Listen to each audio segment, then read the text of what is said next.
we're extreme cleaners. We step in when there's a situation that you shouldn't, can't, or don't want to clean up, whether it be after a traumatic event, decluttering a hoarder's home, or cleaning up after rodents, C. diff, or MRSA. We see people when life is at its worst.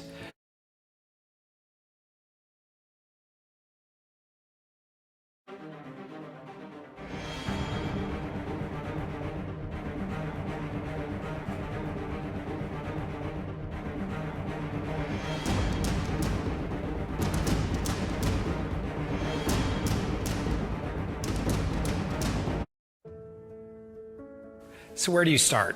You've already taken the first step by coming to our website. The next step would be to give us a call. We want to have a conversation so we can understand what it is that you're trying to accomplish with this project. The next step in the process is for us to come out and give you a free estimate. This is really important because it allows us to do a couple different things. One, it allows you to get to know us. It's really important that you can trust the people who are there going through your things.